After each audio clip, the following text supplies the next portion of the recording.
अस्सलाम वालेकुम फ्रेंड्स, आज मौजूद हूँ पाकिस्तान फिल्म इंडस्ट्री के एक लेजेंड शख्सियत के पास। ऐसी बहुत सारी फिल्म्स हैं जिनकी वजह से नासिर अदीब साहब पहचाने जाते हैं। आज इनसे फ़र्स्ट टाइम मुलाकात हुई और पूछते हैं इनसे इनकी ज़िंदगी की बातें, साथ में शोबिज़ में किस तरीके से आए, शौक़ था या फिर हादसाती तौर पे आ गए। अस्सलाम वालेकुम सर। वालेकुम सलाम। कैसे हैं आप? ठीक हैं? अल्लाह का शुक्र अल्हम्दुलिल्लाह। सबसे पहले बहुत शुक्रिया अदा करूँगा कि आपने अपने कीमती वक्त में से वक्त दिया मुझे। और बताएं नासिर साहब कि किस तरीके से शोबिस में इंट्रोड्यूस हुए आप? क्या शौक़ था या फिर फिल्म इंडस्ट्री में आने का शौक़ तो मुझे कोई नहीं था जी। बस बचपन से ही एक ख्वाहिश की थी। अच्छा। वो ख्वाहिश भी इसलिए की थी कि एक आदमी को मुझे देखने का शौक़ हुआ क्योंकि वो लखोपति था जी। मौजा सालम में वो एक हिंदू था। सानी उसको कहते थे। और मैं इसलिए उसे देखने का शौक़ रखता था कि मैंने अपने घर में कभी 10 रुपए का नोट नहीं देखा था। अच्छा। चांदी का 1 रुपया वो होता था तो 16 आने उसमें होते थे। आने में 4 पैसे होते थे और 1 पैसे में 2 दमड़ियाँ होती थी। जी जी। तो मैंने कहा देखो तो वो लोग कौन है जो लाखोंपति हैं। वो मैं मौजा सालम चले गया, 3 मील के फासले पर था। ये सालम इंटरचेंज उसी के नाम पर। तो वहाँ पहुँचा तो मुझे पता चला कि उसको तो मरे हुए भी 3-4 महीने हो गए। अच्छा। मैं वापस आ गया। वापस आया तो फुलरवन वो एक रेलवे स्टेशन है, बस्ती भी है। तो वहाँ मेरे चचा जो थे ना वो करते थे आड़त की दुकान। अच्छा। वो थोड़ा पढ़े लिखे थे, 4-5 जमात। जी। तो मैंने उनसे कहा, मैंने कहा चाचा वो सानी मर गया और अखबार में तो आई नहीं।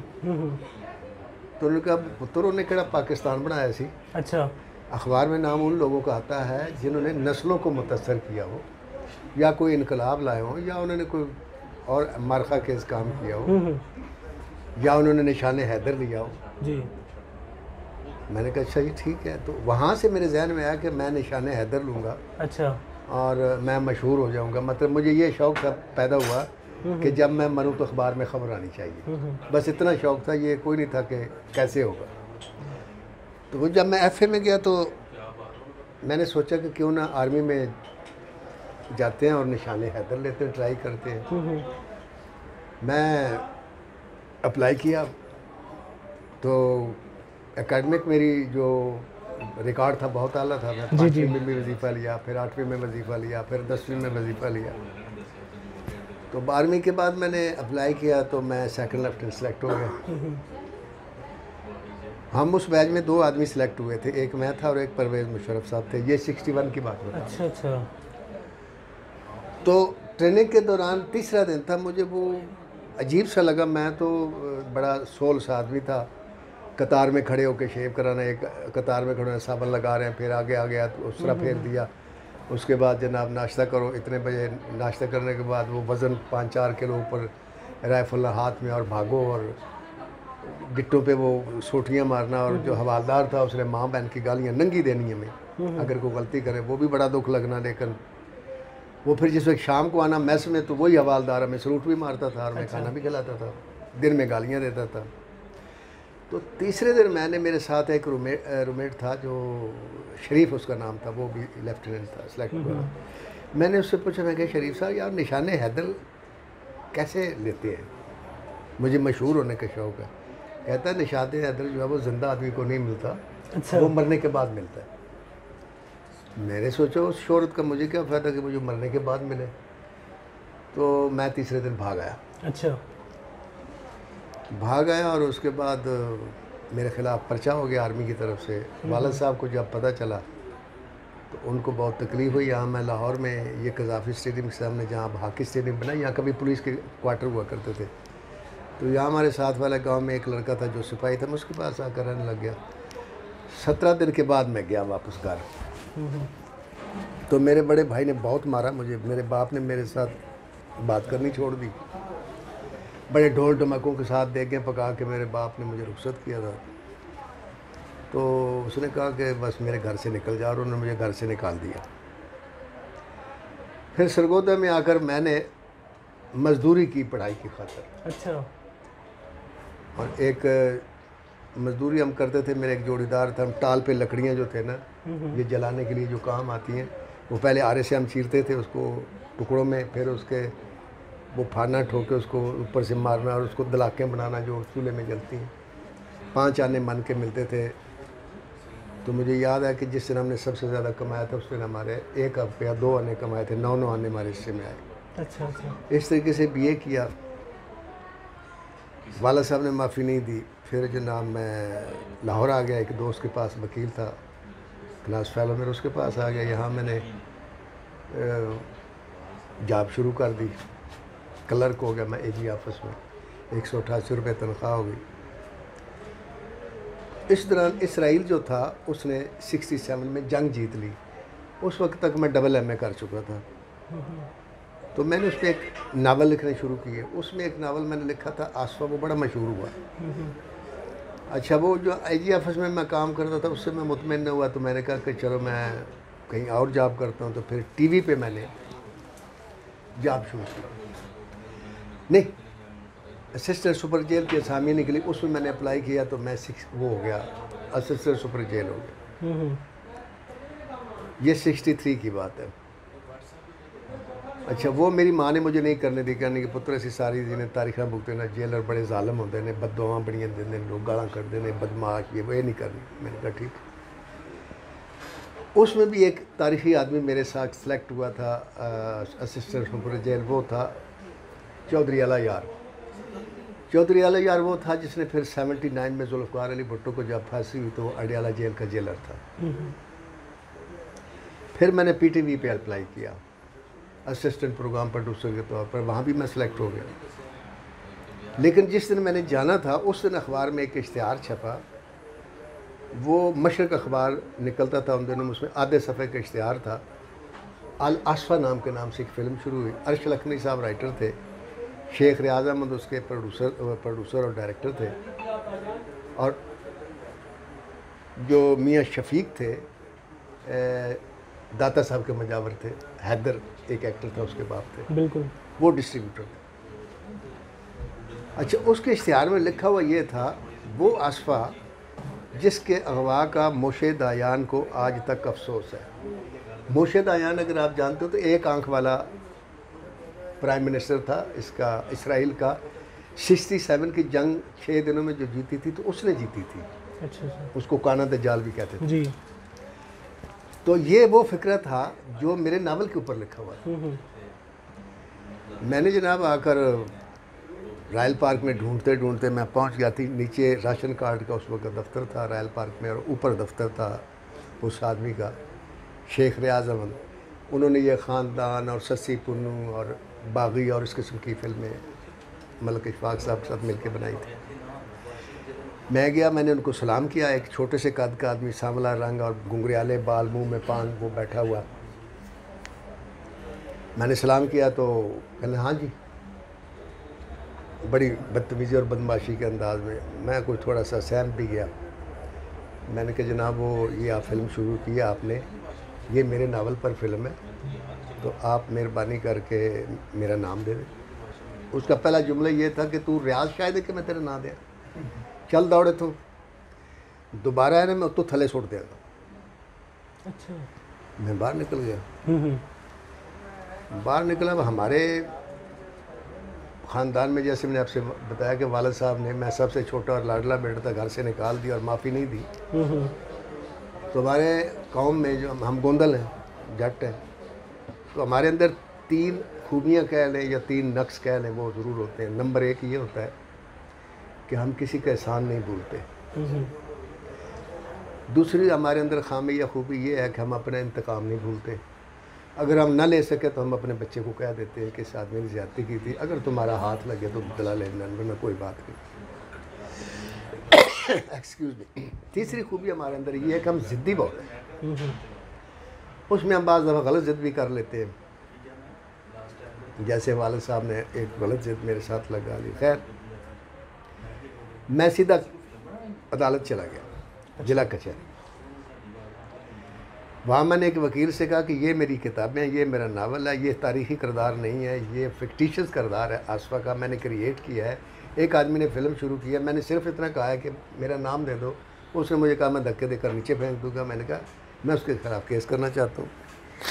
उसने सारा केस सुना तो इत्तेफाक उसने मेरी किताब पढ़ी थी। कहता है पहली पेशी पर आपको नाम भी मिलेगा आपको और आपके पैसे भी मिलेंगे। अच्छा। पहली पेशी। मैंने कहा जी बिल्कुल फिर केस कर दे। कहते हैं 120 रुपये दे दे, 100 रुपये मेरी फ़ीस, 10 रुपये मुंशी के और 10 रुपये डॉक्यूमेंटेशन के। ये बात अब मैं बता रहा हूँ आपको 71 की। मैंने कहा जी मेरे पास 36 रुपये है, आप मुंशी के पैसे ले लें, डॉक्यूमेंटेशन के वो 20 रुपये ले लें। जो पहली पेशी पे आप मुझे कहते हैं पैसे मिल गए तो इतनी फ़ीस आप 100 रुपये, उसमें से 100 के बजाय 200 ले लेना। कहता नहीं ऐसा नहीं होता। मैंने कहा जी फिर? कहता है फिर आई एम सॉरी। मैंने कहा फिर मुझे अपने से कोई सस्ता वकील बता दे। उसने कहा ज़िला कचहरी में मेरे से सस्ता कोई वकील नहीं है। मैं वहाँ से मायूस होकर निकला। एक अदालत थी, उसके बाहर लिखा हुआ था मियाँ अब्दुल रशीद सीनियर सिविल जज। मैं उसकी अदालत के बाहर खड़ा हो गया। वो अदालत आज भी है। उसके ऊपर डबल डोर था दरवाज़ा, जैसे अंग्रेज़ों के दौर का था। तो अंदर दो वकील आपस में कोई बातें कर रहे थे मेज़ पर झुके हुए। एक उसके साथ टाइपिस्ट बैठे हुए, एक जज बैठा हुआ है और एक आध कोई मुजरम भी था। वो मैं खड़ा होकर देखने लगा ऐसे ही। तो एकदम उस एक वकील की जो नज़र यूँ पड़ी मेरे ऊपर, तो उसने कहा कि तुम यहाँ क्यों खड़े हो, कौन हो तुम? उसने इतने रोब से पूछा कि मेरे मुंह से बात ही नहीं निकली। और दूसरे वकील ने पूछा, मैं बताते क्यों नहीं, तुम कौन हो, इधर क्यों खड़े हो? मैंने कहा जी मैं, मेरे मुंह से निकल गया जी मैं इंसाफ लेने आया था। कहता ये इंसाफ लेने का तरीका है? मैंने कहा जी मेरे पास पैसे नहीं हैं। कहता तो पैसे नहीं तो हम क्या करें, गेट आउट। मैं जाने लगा तो अल्लाह उसको करवट जन्नत दे, गरीक रहमत करे। मियाँ साहब जो मियाँ अब्दुल रशीद थे, उसकी आवाज़ आई। कहते हैं बात सुनो। मैं वापस गया। मैंने कहा जी मेरे बस्ता मेरे पास था जिसमें वो नावल थे। कहने क्या बात है? मैंने कहा सर ये किताबें, ये 7 नावल मैंने लिखे हैं, मेरे इस नावल पर फिल्म शुरू हुई है और ये मेरा फिक्टिशियस किरदार है। ये यासिर अरफात का सर्टिफिकेट की फ़ोटो कापी लगी जिसने ये मुझे सर्टिफिकेट दिया था कि नासिर अदीब की कुतुब जो है ये हमारे जदोजहद आज़ादी के लिए बड़ी मददगार है। तो मैंने कहा उस आदमी ने मुझे धमकी दी है कि मैं तुम्हें नीचे फेंक दूंगा। तो मैंने कहा सर मैं डबल MA किया हुआ है, शरीफ ख़ानदान से तल्लुक़ का, पैसे यानी क्लर्क हूँ, तो मैं सिर्फ नाम चाहता हूँ। कहते हैं ठीक है। टाइप मुझे कहता उनका क्या नाम है? मैंने कहा जी राइटर का नाम अर्श लखनी है, प्रोड्यूसर का नाम शेख रियाज अहमद है और जो डिस्ट्रीब्यूटर्स का नाम मियाँ शफीक है। उसने उसको आर्डर दिया, वो जो मुंशी था, कहता इन तीनों के लिए पुलिस भेजो और इन तीनों को भी लेकर यहाँ आओ। अदलिया की तारीख में बग़ैर दरख्वास्त के किसी जज ने आज तक ऐसा आर्डर पास हम नहीं किया। मेरे साथ एक हवालदार और एक सिपाही, हमने रिक्शा करवाया, हम लक्ष्मी चौक आ गए। इत्तेफाक से तीनों वहाँ बैठे हुए थे जहाँ अब तो खैर वो चौधरी एजाज कामरान ने वो जगह ले ली है। उससे पहले ये सज्जाद गुल साहब का, आगा जी गुल का दफ्तर था, ये दफ्तर कभी उनका था। वहाँ तीनों बैठे हुए थे। तो हवालदार गया, उसने सलाम मारा तो उसने कहा जी मियाँ शफीक कौन है? मैंने बता दी ये है। तीनों की पहचान को उन्होंने कहा जी मुझे अदालत ने कहा आपको हथकड़ियाँ लगा कर लेके जाना। बस उसके बाद उनका जो गुस्सा और वो था वो देखने वाला था और उनका खौफ भी। खैर वो बड़ी वो बहस मुबासा उनका होता है। उसने कहा जी मैं लेके जाना है, मुझे जज ने आर्डर दिया, आई एम सॉरी। अब तो पुलिस को खैर पूछता कौन, तो उस वक्त मैंने देखा कि हवालदार की भी बड़ी बात थी। खैर जी इस बात पर फैसला हुआ कि यहाँ से गाड़ी में जाएंगे, आप अदालत में जाएं तो हथकड़ियों के अंदर पेश कर दें। एक वकील उन्होंने बुला लिया, वो फिल्म इंडस्ट्री का ही वकील था, बड़ा मशहूर उसका नाम है, मैं अब नाम उसका भूल गया। वो ये हमारे एग्रीमेंट वो बनाता था और सब कुछ हैं। सैफ चुगताई, छोटे से कद का वो आदमी था जी। उसको उसने बुला लिया। वो जब हम कोर्ट में गए, बाहर निकले तो उसने कहा वकील से, वो हवालदार से, जब हथकड़ी लगाने कहता आप ज़रा ठहरे, मैं जज साहब से बात कर लूँ। वो अंदर गया, जज से पत्नी क्या बात की, वापस आया तो उसने कहा जज साहब ने कहा कि इनको पेश करो। ऐसे ही बगैर हथकड़ी के पेश हो गए। तो जज साहब ने वो जो कहते ये तो चो रियाज अहमद केड़ा है, उसने रियाज अहमद शेख ने कहा जी मैं हूँ। कहता आपके पास ये लड़का गया था? कहता जी गया था। इसने आपसे क्या कहा, क्या ख्वाहिश की, पैसे मांगे? कहता नहीं। फिर जी कहते इसने कहा मेरा नाम दे दो। तो तुमने नाम क्यों दिया? तुमने कहा मैं नीचे फेंक दूंगा। कहते जी सॉरी। कहते बात सारी की नहीं है, एक आदमी तुम्हारे पास गया, उसने कहा मेरा सिर्फ नाम दे दो, उसने तुमसे पैसे नहीं मांगे, नावल उसका, तहरीर उसकी। कहता है सर ये तारीख़ी करैक्टर है आसफ़ा अलफता का, तो तारीख़ी करैक्टर पर तो कोई भी फिल्म बना सकता है। मैंने कहा सर इसको शायद इल्म नहीं है कि 2 तंजीमें फ़लस्तीन में जहाद कर रही हैं, एक अलफता है, एक जार्ज हब्बास की वो है। ये अलफता यासर अरफात की है, जार्ज हब्बास जो है वो दूसरी तंजीम अलफता का मालिक है। मैंने कहा जी यासर अरफात की तंजीम में आइन में ही ये शामिल नहीं है कि कोई लड़की उसकी मेंबर बने। लड़की सिर्फ जार्ज हब्बास की अलफता में है, जो लैला खालिद थी जिसने तैयारा अगवा किया था इसराइल का, और वो बड़ी मशहूर भी थी। तो मैंने कहा जी अगर ये साबित कर दे ये हिस्ट्री का किरदार है, तो मैंने कहा सर जितना डज ये कहेंगे ना, मैं यहाँ अपने आप को पेश करता हूँ, मुझे आप कैद कर लें और इनसे सबूत ले लें। अगर ये कहें कि ये तारीख़ी किरदार है तो मैं हाज़िर हूँ। तो उसने कहा ये मैं मोहलत दे दें। जज ने कहा बात यह है कि मैं सारी बात समझ गई, बच्चा मैं भी नहीं हूँ, अलफता की कोई लड़की मेंबर नहीं है, मैं आपको सिर्फ 1 घंटा दे रहा हूँ, बाहर जाएं, इस लड़के के साथ सुलह कर ले, मैं तीनों को अंदर दे दूँगा। बाहर आ गए। अब वो जो मुझे धमकियाँ दे रहे, कोई मेरी दाढ़ी को हाथ लगा रहे, कुछ कोई कह रही है मिलते हैं माफ़ तेरा नाम देंगे, वो उसने मेरे मुठ में नोट दिए 100 के, यूँ करके तो मेरा बंद कर दिया कि अंदर NIA ने, और मैं आपका टाइटल भी दूंगा और आगे फ़िल्म भी लिखवाऊँगा। अब वो मेरी मुट्ठी में नोट थे, तो वो शेख रियाज अहमद के ना बार मैनेजर ने एक बट था, छोटे से कहता पिस्तौल हर वक्त लगा के रखता था, उसने मुझे बड़ी माँ बहन की गालियाँ दी। जब मैं वहाँ से अदालत में लेकर आया ना, वहाँ से मैं तेरे गिट्टियाँ ते गोलियाँ मारांगा, मैं तुम जिंदा नहीं छड़ांगा। अब उसने नोट दिए, वो बट भी सामने खड़ा था। मैं कहा कि पता गोली मार दे। मैंने कहा जी ठीक है मैं सुलह करता हूँ। हम अंदर गए, सुलह हो गई। मैंने जज साहब से कहा, मैंने कहा जज साहब बात यह है, अब इन्होंने मुझे पैसे दिए, मैंने तो गिने भी नहीं है। कहता गिन लो। मैंने कहा नहीं सर जितने भी हैं ठीक है। मैंने कहा जी इनका बार बट खड़ा, वो पिस्तौल उसने लगाया, वो कहता मैं गिट्टियाँ ते गोलियाँ मारेंगे। मैंने कहा जी अगर ये मुझे मार देंगे तो मैं तो यहाँ अकेला हूँ। वो मुंशी से कहता है कि इनकी सुलह लिख दो और उसमें एक जुमला लिखो कि अगर ये लड़का गैर तभी मौत मरता है तो इन तीनों के खिलाफ इसके कत्ल का पर्चा होगा। अच्छा। ਉਹਨੇ ਹੱਥ ਜੋੜ ਦਿੱਤੇ, ਕਹਿੰਦਾ ਜਨਾਬ ਇਹ ਲਿਖਣ ਦੀ ਲੋੜ ਨਹੀਂ, ਅਸੀਂ ਤੁਹਾਡੇ ਨਾਲ ਵਾਅਦਾ ਕਰਦੇ ਹਾਂ, ਇਹ ਸਾਡਾ ਬੱਚਾ ਹੈ, ਮੈਂ ਇਸ ਨੂੰ ਆਪ ਬੁਲਾਇਆ, ਮੈਂ ਕੋਈ ਫਿਲਮ ਚਲਾਈਟਰ भी लवांगा, ये है वो है फला। खैर जी सुलाओ। बाहर आके जब मैंने वो पैसे गिने तो वो 4000 रुपये थे। अब 188 रुपये मेरी तनख्वाह थी। मैं जब 4000 रुपये तो मैं ज़िंदगी से पहली बार देखी। मैंने सोचा यार ये तो बड़ा अच्छा काम है, 2 सालों की तनख्वाह मिल गई मुझे, यही कहानी से तो यही काम बहुत अच्छा है। बस साहब जी ये मेरा फ़ैसला करना था। और उसके बाद पाकिस्तान फिल्म इंडस्ट्री में मैंने आना शुरू किया, और उसके बाद जो 5-4 साल इंडस्ट्री ने मुझे ज़लील किया, मुझे किसी ने कहानी तक नहीं सुनी। फिर हर रोज़ बस्ता लेकर आना, पैदल आता था, पक्की टट्टी में रहता था, यहाँ आना, फिर यहाँ से पैदल वहाँ चले जाना, दूसरे दिन पैदल लक्ष्मी चौक जाना, तीसरे दिन पैदल AM स्टूडियो चले जाना, लेकिन कोई घास ना डाली। फिर रहमान वर्मा एक म्यूज़िक डायरेक्टर थे, अल्लाह उनको गुरी रहमत करे, उनको अरशद काज़मी साहब ने कहा कि तुम फिल्म बनाओ, मैं तुम्हें फाइनेंस करता हूँ। अरशद काज़मी साहब आलिया के बाप थे। आलिया का बड़ा रूज था, तो उनको ऐसा राइटर चाहिए था जो पैसे न ले, तो उन्होंने मुझे राइटर ले लिया, क्योंकि मैं रियाज साहब के दफ्तर में जाता था और वो रियाज साहब के म्यूज़िक डायरेक्टर थे। उनका बड़ा मशहूर गाना है, रब जब दुनिया तो प्यार टूट जाएगा तो 10 फिर दुनिया तक ही रह जाएगा। तो मुझे वो सिगरेट वुडबाइन मैं पीता था, वो एक सिगरेट की डब्बी देना, चाय देना, खाना खिला देना। मैंने कहानी लिख दी। डायरेक्टर उन्होंने लेना इकबाल कश्मीरी साहब को लिया, अल्लाह उनको बड़ी रहमत करे। ये इकबाल कश्मीरी साहब के पीछे, अब इकबाल कश्मीरी साहब के जो टैक्सी ड्राइवर सुपरहिट, यार देश पंजाब दे सुपरहिट, बाबल सुपरहिट, और ज़िद्दी बना रहे थे। तो मुझे कमरे में ले गए, इलियास कश्मीरी साहब और इकबाल कश्मीरी दोनों बैठे हुए। इलियास कश्मीरी साहब ने जनाब वो बाटी अभी तक मुझे याद, उसमें आम बड़े मोटे मोटे बर्फ़ लगा के बैठे हुए, और इकबाल कश्मीरी साहब बैठे। तो इकबाल कश्मीरी साहब ने जब मुझे हाँ भाई की लिखे है, अब उन्होंने तो रोब से कहा, मुझे कहानी भूल गई। खैर बड़ी मुश्किल से मुझे हौसला हुआ थोड़ा सा, मैंने कहानी सुनाई। जब चौथा सीन सुनाया तो एकदम उन्होंने वो पान थूकर कहने लगे कहानी तो ख़त्म हो गई।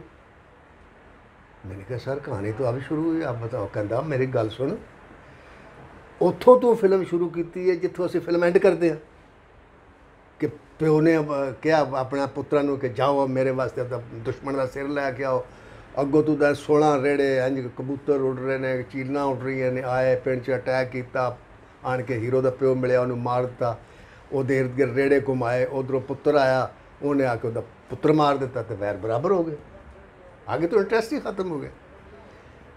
मैं कहा सर आप सुनेंगे तो पता चलेगा। बार उन्होंने एक बहुत बड़ी गाली निकाली मुझे, डायरेक्ट तो नहीं, जैसे कहते हैं ना तेरी भैन दी असी तेन किन्ने राइटर बनाता है, इस टाइप की, चल निकल बाहर। मैं बाहर निकल आया, इसी बरामदे में मैं चलता हुआ जा रहा था, और यही वो कमरा है जिसकी नुक्कड़ पर मेरी एक आदमी से टक्कर हो गई। जब मैंने देखा तो सामने अल्लाह जन्नत बख्शे मोहम्मद अली साहब, अच्छा, पीछे ज़ेबा भाभी, और उसके पीछे एक लड़का जिसने चश्मा पहना हुआ। क्या हुआ, रो क्यों रहे हो? उस वक्त मुझे पता चला कि मैं रो रहा था।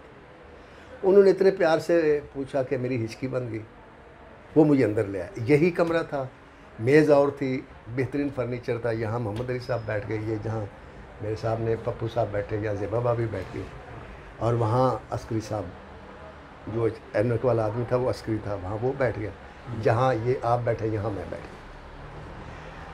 तो उन्होंने पूछा क्या हुआ, मैंने दास्तान सुनाई, सिद्दीक़ इकबाल साहब ने मुझे गाली दे के निकाल दिया।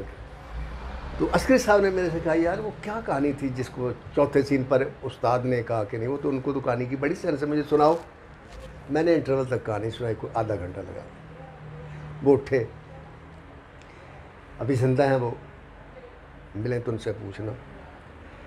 कह लगे यार मैं एक फिल्म बना रहे हैं, मेरे को दूसरी फिल्म नहीं, मैं जदों दूसरी फिल्म ली मैं तेन राइटर लवांगा तो यही फिल्म बनावा। उसके बाद उन्होंने सिगरेट बुझाया और मोहम्मद अली साहब से कहा आगा जी मुझे ये तो नहीं पता ये राइटर बनेगा कि नहीं, या कब बनेगा, लेकिन जदों भी बनेगा ना ये राइटर तो आलू रख देगा। ये पंजाबी का दूसरा रियाज शायद होना, मेरी लिख लेना गल।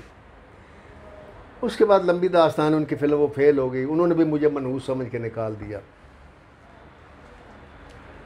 मैं घर चला गया रोता, ज़िंदगी में पहली दफ़ा मायूस हुआ। तो मेरे वालिद साहब अल्लाह जन्नत बख्शे, वो जब भी मैं जाता था ना तो मेरी माँ से कहते थे तेरा भंड पुत्र आ गया, कि मैं फिल्म इंडस्ट्री में आने का वो शौक़ था ना, कहते तेरा भंड पुत्र है, एक कंजर है। तो खैर वो मैं बड़ा रोया उस दिन माँ के सामने। मैं क्या आप मुझे मेरी माँ एक जुमला बोलती थी, मैं समझता हूँ कि हर बेटे की माँ वो जुमला बोलती होगी यकीन अपने बच्चे के लिए। तो मेरी माँ कहती थी यार मेरा पुत्र है जदों तक जीवेगा बादशाही करेगा। तो मैं अपनी माँ ने कहा, मैं क्या माँ तू ऐ कहती से मैं बादशाही कराँगा, मैंने कुत्ते नहीं पूछते, मैं उत्थे रुल गया, मैं धक्के खा के गालां खा के मैं वापस आ गया। सर्दियों के दिन थे, मैं माँ के साथ सो गया। आधी रात के बाद मेरी माँ ने मुझे उठाया, अनपढ़ माँ थी, मैंने कहती पुत्र तू की बनना चाहता। अब मैं लेटा हुआ था, मैं नींद में आँख खोली तो मेरी माँ ने कलाम पाक खोल वो पढ़ रही थी। मैं क्या माँ मैं राइटर बनना चाहना, कहती वो की होता है। अब मैं कहा मैं माँ को कैसे समझाऊँ, मैं ऐसे मैंने कहा माँ मैं फिल्मां दी कहानियाँ लिखांगा, वो फिल्म बनेगी, फिर फिल्म चलेगी तो रेडियो के उत्ते तेरे पुत्र का नाम बोलिया करेगा। कहती हाला, लेकिन मैं वो चेहरा वेख्या कि उन्होंने कोई खास समझ नहीं आई। मैनू कहती पुत्र मैंने तो नहीं पता तू के बनना। ये जुमला मैं एज इट इज़ उन्होंने तुहानू सुना रहा। कहती जा पुत्र लाहौर लग वन, इंशाअल्लाह ताला एक दिन तू अपने कन्न नाल सुन से कि माँ यहो जिहा पुत्र मुड़ के नहीं जमेगी। मैं ये गल भी उन्हें तसली समझ के आ गई, कोई ख़ास यकीन ना किया। वापस आया, AM स्टूडियो आके उतरिया, रात के 10 बजे सन ते बारिश शुरू हो गई। उत्थे एक ठेकेदार से जो चाह चू देंदा हुंदा सी, उहदे कोल मैं बैठ गया। 1 बज गया, घर मैं जाना सी। मैंने कहता इत्थे ही सो जा। मैं कहनी जे मैं घर जाना, मैं पैदल बकर मंडी दे विचों बेपुनाह बारिश ते सर्दी उत्ते खेस मेरा, और मैं कमरा छुट्टिया, मैं उत्ते पक्की ठट्टी पहुँच गया मुस्तामी रोड पे। 17 सीढ़ियाँ चढ़ के मेरा छोटा जिहा कमरा सी, मैं अपने वो कपड़े लाए, नवे कपड़े पाए, सौ गया। मैं नींदर आई तो मैंने कुत्ते के बच्चे की रोन की आवाज़ आई।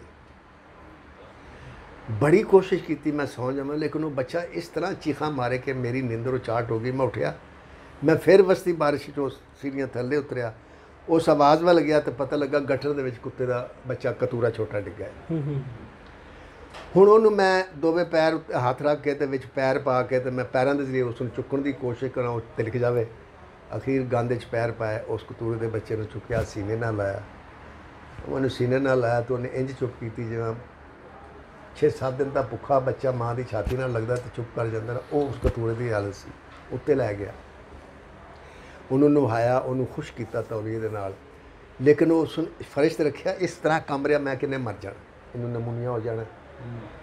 वो जिन्नियां कहानियां मैं लिखियां सन मैं चुकियां, उन्होंने सारे कागज़ वो इर्द गिर्द लपेटे, उन्होंने अग लाई, वो अग बली, वो बच्चा जोड़ा वो बिल्कुल सही हो गया, वो कमड़ी खत्म, उन्होंने मैं अपने पैरों च रखा, मैं सौ गया। सवेरे मैं उठा तो मैं हूँ इन्नी कह सकदा बावजू हाँ मैं कि जेड़ा मैं राती सुता सन, जो मैं सवेरे उठा तो मैं वो नहीं सा, ये मेरे अंदर की फीलिंग सी। वो कुत्ते के बच्चे ने मैं उठाया, थैलो लस्सी का गिलास लिया, एक बंद लिया, अद्धा उन्होंने खुआया, अद्धा आप खाता, लस्सी पीती, वो कुत्ते के बच्चे चला गया। मैं हूँ राख साफ कर रहा, वो जी रात की सी, ते पिछे मेरे एक कमर च मुक लग उठा छोड़िया।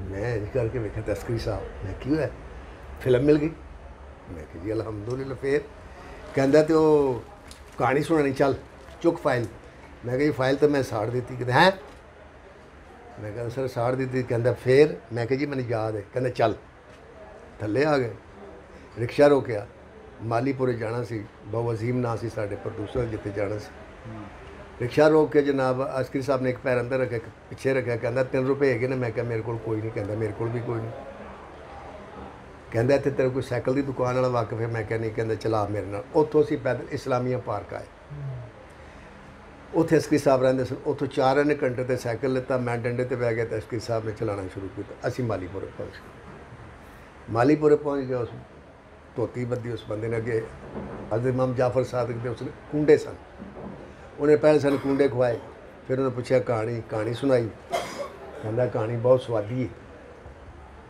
तो किन्ने पैसे लगेगा। अस्करी साहब कहने लगे जी जो तुम दे दोगे ले लै, कोई ऐसी गल नहीं। मैंने कहता ठीक है, इन 4 उंगलियां मुखाइयाँ, मैं कहा जी ठीक है, 101 रुपया कट कर मैंने देता। मैं समझा 400 फिल्म हो गई, और अगले दिन मैंने पता लगा 4000 च फिल्म सी, उदों भी 4000 मिले, उस पहली फिल्म का भी 4000 मिले। वो फिल्म सर वैशी जट सी, वो लगी, फिर मुड़ के पिछे नहीं वेख्या। इस तरह ये मैं डिटेल इस वास्ते गल सुनाई अपने आर्टिस्ट वास्ते भी, कि अगर कोई नासिर अदीब बनना चाहे, कोई ना पैदा करना चाहे, कोई ऐसा मकाम माशरे हासिल करना चाहे, तो गल्लां 3 याद रखे। मेरी ये सारी डिटेल सुनाई। नंबर 1, बहुत कुछ छड्डना पेगा उन्होंने अपने मंजिल तक पहुँचने। मैं परवेज़ मुशर्रफ के बैच सां, अज रिटायर होंदा, मैं लेफ्टिनेंट जनरल रिटायर होंदा, हो सकता परवेज़ मुशर्रफ की काबीना च भी होंदा। ये बात की गल है कि मैं उन हज़ारां लोगों च होंदा, हज़ारां कर्नल रिटायर होंदे, नासिर दी इको ही मां ने पैदा किया। बहुत कुछ छड्डना पैंदा है। नंबर 3, अनथक जिद होनी चाहिए अपनी मंजिल तक पहुँचने। 7 साल मैं चक्कर लाए ने स्टूडियो के, 7 साल बाद कहानी सुनी और बेइज्जत होकर मैं निकल आया। तीसरी है कि वो बच्चा कभी आला मकाम नहीं कर सकता जिसकी कंड पिछे मां ना हो या मां की दुआ ना हो। बेशक। तो चौथा है कि प्यार सिर्फ इंसानों नाल ही ना करो, जानवरों नाल करो। मेरा ईमान है कि मैं अज नासिर अदीब हाँ, तो सिर्फ जो मैं उस कुत्ते के बच्चे को बचाया सी ना, और उन्होंने नहाया सी, और उन्होंने खुआ के मैं वापस भेजा सी, मेरे रब नूं उही मेरी अदा पसंद आई, वरना कोई जिंदगी मेरी च निकी नहीं है। तो उतों फिर मैं एक जुमला लिखा एक अपनी किताब में कि अगर मुझे एक कुत्ते के बच्चे को मुश्किल से निकालने में अल्लाह नासिर दी बना सकता है, तो अगर आप किसी इंसान का झुका हुआ सर उठा दे तो अल्लाह आपको क्या नहीं देगा। क्या बात है, क्या बात, ज़बरदस्त ज़बरदस्त। जी, वो ऐसे लग रहा है जैसे एक पूरी की पूरी जो है ना फिल्म आपकी ज़िंदगी, क्योंकि हम बहुत सारी फिल्म्स देखते हैं तो बिल्कुल ऐसे लगता है कि जैसे फिल्में वाकई हकीकी ज़िंदगी पे होती हैं। जो आपने अपनी दास्तान सुनाई शायद बहुत सारे लोग पहले भी जानते होंगे, पर जब ये लगेगी तो यकीनन एक ऐसी चीज़ है कि बहुत सारे लोग जो झुक जाते हैं, आगे चलने से रुक जाते हैं। वो मेरे अंदाज़े में अब मेरे पास अल्फाज नहीं रहे मज़ीद कुछ पूछने को। आपने इतनी ज़्यादा कीमती और ख़ूबसूरत बातें कर दी। अच्छा, मैं ये पूछना चाहूँगा कि क्या आप लाहौर में ही पैदा हुए, क्योंकि आपने बताया कि आप लाहौर में आए थे। नहीं सर, मैं लाहौर में आया हूँ। मैं एक छोटे से गांव में जिसमें मैं पैदा, उसके बाद आबादी 40 आदमी थे उसमें। अच्छा। टोटल हर मकान कच्चा था, और तमाम गांव अनपढ़ था, मैं वाहिद बच्चा था जो मैं पढ़ा लिखा था। ना मेरी कोई बहन पढ़ी, ना मेरी माँ, ना कोई भाभी, ना बाप, ना भाई, ना मेरे इर्द गिर्द चचे, सब अनपढ़ थे। उस गांव में पैदा हुआ। उस गांव में आज भी तकरीबन 40 लोग ही रहते हैं। अच्छा। क्योंकि लोग शिफ्ट हो गए, कोई इस्लामाबाद, कोई लाहौर, कोई मुलाजिम हो गया। अब वहाँ हर घर पक्का है, लेकिन वहाँ जाने को दिल नहीं करता।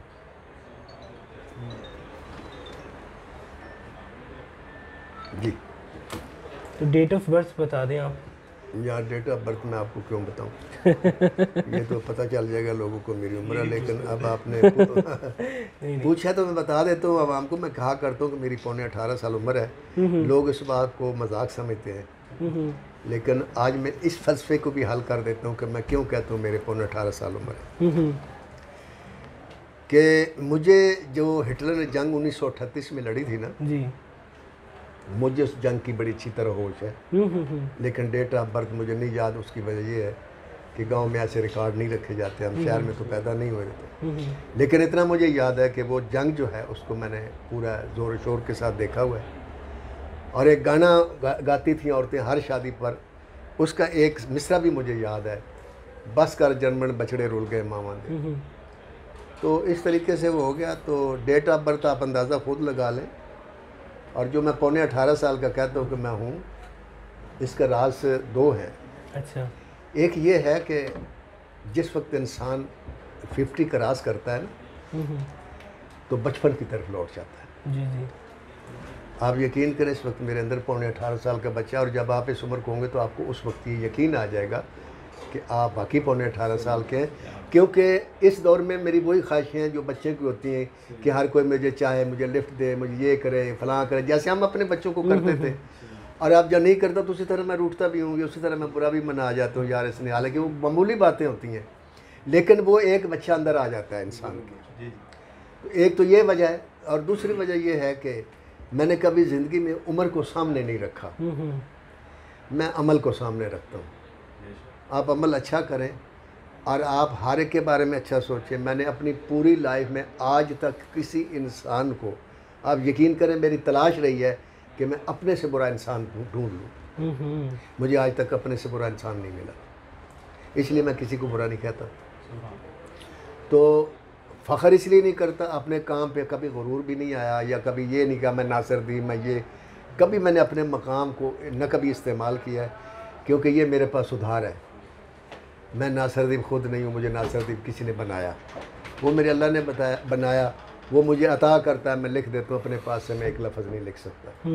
लिहाजा मेरी तारीफ़ जो होती है ना, मैं जब कोई मेरी तारीफ़ करता है मैं दिल में इस्तग़फ़ार करता हूँ और अल्लाह से ये कहता हूँ ये मेरी नहीं, ये तेरी तारीफ़ है। बेशक बेशक। तो यही वजह है कि उसका लाख लाख शुक्र है कि इस उम्र में भी, पौने 18 साल की उम्र में भी हम इतना अच्छा काम कर रहे हैं और बिज़ी हैं, मसरूफ़ हैं।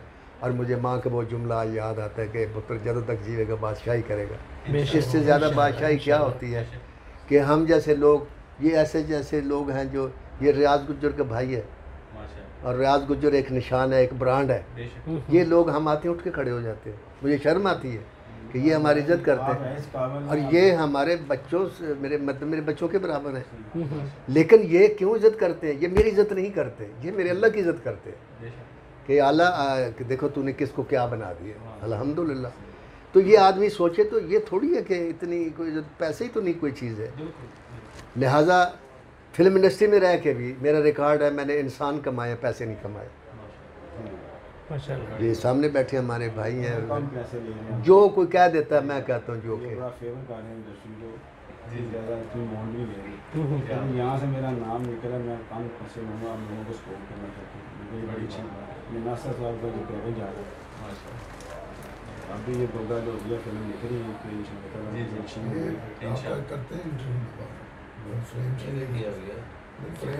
नासिर साहब आजकल क्या मसरूफियात हैं आपकी? आजकल ये गूगल और ये लिख रहा हूँ, एक ऊपर फिल्म मैं बशीरा गुजर लिख रहा हूँ। दिल जट ऑफ मौला जट मेरी तैयार है, वो कोरोना की वजह से उसकी रिलीज रुक गई। इसके अलावा मैंने नदीम मांडवियल के कितने आदमी थे एक स्क्रिप्ट लिखा हुआ है, वो भी कोरोना के भी जद में है। एक वो हारिस हैं, वो पब्लिसिटी की फिल्में बनाते हैं, उनके लिए मैंने लाल झंडी लिखा है, वो भी कोरोना की जद में है। हो गया एक नहीं अभी बस कर मुख्तलिफ स्क्रिप्ट्स हैं। लेकिन वो जब तक ये कोरोना है तब तक तो बिल्कुल खामोश ऐसे हैं ही। हम भी, लेकिन ये है कि मायूस नहीं, अल्लाह करम करेगा, अल्लाह बेहतर करेगा इंशाल्लाह। पहली बार जब शख्सियात से मिले तो इम्प्रेस हो जाए, मैं बड़ा इम्प्रेस हो गया, फर्स्ट टाइम में मुलाकात हुई और ऐसे लगता है जैसे सदियों से जानता हूँ। आप अपने फैंस के लिए अगर कोई मैसेज देना चाहें एक छोटा सा। सिर्फ एक शेर सुनाऊंगा, जी। वही मैसेज है सबके लिए, बड़ों के लिए भी छोटों के लिए भी, कि ज़फ़र आदमी उसको न जानिएगा हो वो कैसा ही फ़ाहे में सहम ज़का। ज़फ़र आदमी उसको न जानिएगा हो वो कैसा ही साहिब फ़हम ज़का, जिसे ऐश में याद खुदा न रही, जिसे तैश में खौफ खुदा न रहा। वाह, माशाल्लाह, ज़बरदस्त ज़बरदस्त। बहुत शुक्रिया sir, Thank you very thank you much, so much.